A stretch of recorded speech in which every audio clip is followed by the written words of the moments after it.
All right. Now we got to talk about interacting with the law. And here it is. We've got to get a search warrant. Now, I don't think that you're an agent of the law, but let's pretend for a moment you are. Your scope of what you're doing has to be divided between criminal and civil. Let's look at the civil side of things. Let's say you have an employee that has your laptop at their location, at their home. You need a search warrant to go in and to get that property. You're going to need to say, here's why we think our property is there. Well, because we said it was there and it's connected up to us and it's going through this IP address, whatever. You've clearly identified that it's there. You're not allowed to go in, even though it's your property, and take it. So in a civil case, you may have to do that. Now, it may flip over and say, hey, this is stolen property at this point. This is a criminal case, and we have the evidence. We know that the evidence is there, and we need to prosecute them that way. Now, you're not prosecuting at that point. But you're saying, hey, I want law enforcement to enforce the law. They stole my property. Because we consider it, here's the policy that says that if they do not return it before they are terminated, if within 15 days, we consider this stolen property at that point because they were ordered to. That's not going to hold up in a court of law, but you will get your laptop back, by the way, most of the time, or your computer's back. So the question is do you need to get one? Okay, and can you get one?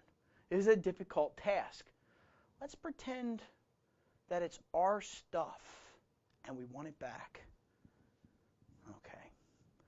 We'll start with performing a preliminary assessment. So we'll back up for a second and we'll say, here, this is the crime scene that we have in front of us. We're going to take a snapshot of the crime scene before collecting any evidence. So if I was looking at this computer here, I would say, okay, there's the desktop unit and the cables go down that way, and there's the network cable over there, and there's the peripheral device over there, and it's connected.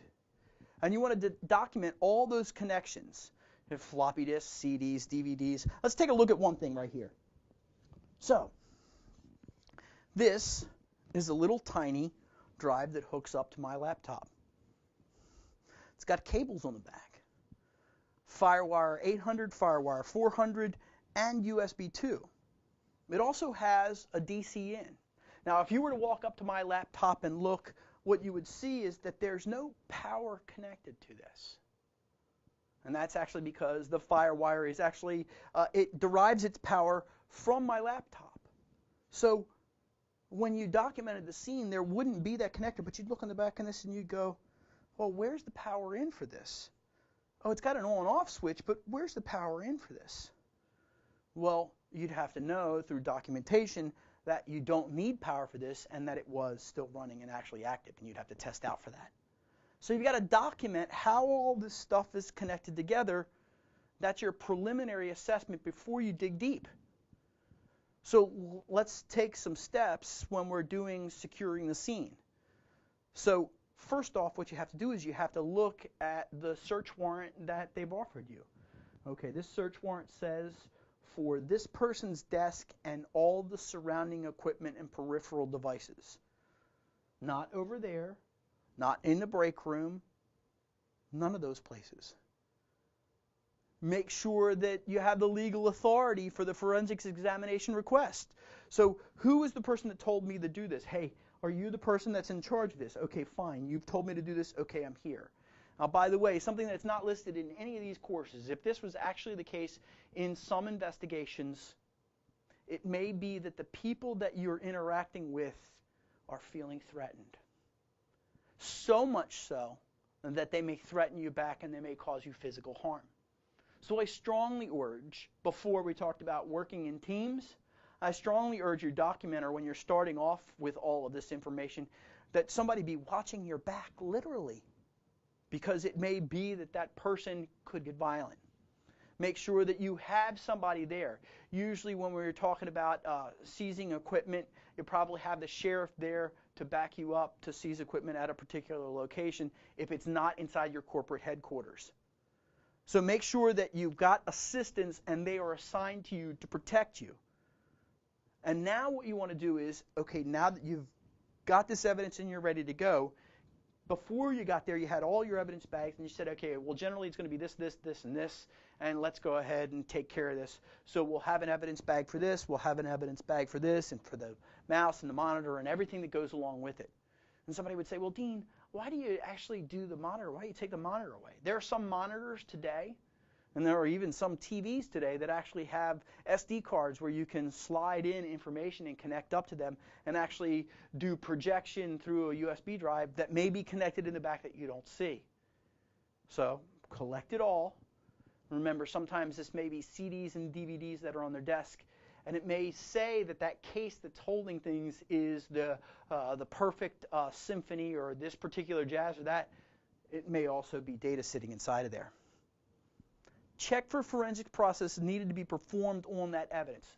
Now, here's the trick, which we'll get into later on. Live evidence. If it's a laptop and it's open and it's running, and you turn it off and you power it down, you may not have the ability to get back into it, so you may have to perform live forensics at that moment in time.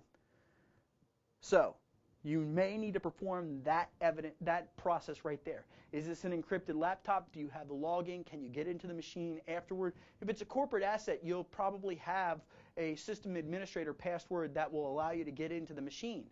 But that may not allow you to get into the files that are stored on that machine within the profile of that particular person. You've got to be thinking ahead to pull all this data off.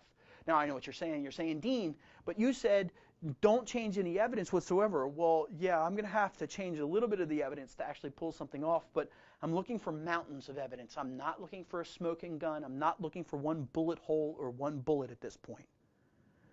You want to look at all those peripheral components, collect all of those things up, and establish the potential evidence being sought. Okay, this is what it looks like right here, including that stuff down there, because those are the CDs that are under there. So what else? Well, then we're going to get the details. Now, it may be that we dig down into a scene and we have to know about the email address of the person that's using this, the internet service provider if it's at their location, and their usernames. Now, you may have to get the ISP to give you that information for those connections. Now you're going to look at the skill level of the users to identify their expertise in destroying or concealing evidence. Now, this could be deceiving. It may be that they don't look like they could actually take care of this for you, that they could actually encrypt evidence, that they could actually have these processes in place. They could be taught. They could not be very skilled, but be taught by somebody as an adversary to do this encryption and follow this process and be practiced at it. So don't underestimate your adversary at this point.